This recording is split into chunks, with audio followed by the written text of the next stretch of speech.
Eto mga idol, Lakers wala pa ring talo sa crunch time at LeBron James gumawa ng history sa NBA na tanging siya lamang ang nakagawa nito. Pero bago ang lahat, huwag kakalimutan mag-like at mag-subscribe for more content like this. Okay game! Sa naging laban nga ng LA Lakers kontra ulit dito sa Memphis Grizzlies na kung saan ito nga ang kanilang back-to-back games ngayong 2026. Natambakan na nga ang LA Lakers sa first half dahil sa lamyan ng kanilang depensa. Kaya naman pinagbabayad sila ng Memphis. Ngunit pagpasok nga ng second half, dito na nga uminit ang Lakers. Magkakasunod na basket ang kanilang ginawa.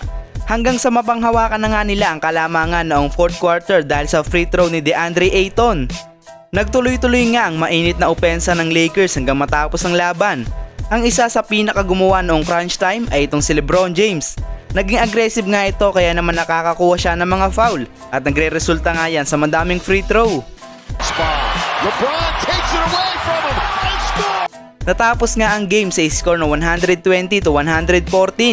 Pinangunahan ulit ni Luka Doncic ang Lakers pagdating sa scoring dahil nagtala nga ito ng 36 points, 9 rebound at 8 assists, shooting 40% sa 3-point line. Clutch games. Here's Doncic! Sinundan naman niya ni LeBron James dahil nagtala din ito ng 26 points, 7 rebound at 10 assists.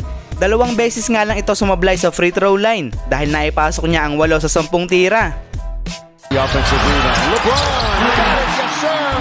Habang si Jake LaRavia naman ay malaki din ang naging tulong sa Lakers. Nagambag ito ng 26 points, 5 rebound, 4 assists at 1 steal, shooting 40% sa 3-point area at 4 out of 4 sa free throw line.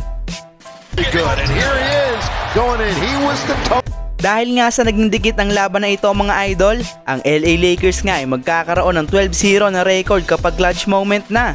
Ang ibig sabihin niyan, hindi pa natatalo ang Los Angeles Lakers kapag dikit at maganda ang laban. spinning, shooting, scoring. Dito nga din sa game na ito mga idol, si LeBron James ay gumawa ng history na kung saan siya nga lamang ang nag-iisang player sa NBA history na maging number 1 sa all-time scoring record at number 2 sa all-time assist leader ng NBA. Cross court, LaRavia. That's a quick catch and shoot, Stu. Kaya naman, maswerte nga tayo na napapanood natin ang greatness ng isang LeBron James dahil bibihira nga ang nakakagawa ng ganyang bagay. Kaya imbis na batikusin natin si LeBron, ang dapat na lang natin gawin ay i-appreciate ang kanyang mga ginagawa hanggat naglalaro pa siya dito sa liga. Pag nagretiro na si LBJ, baka wala na tayong makitang ganyang klaseng player na kaya magdomina sa NBA ng 2 dekada. Kaya naman sulitin na nga natin ang mga natitirang taon niya dito sa NBA.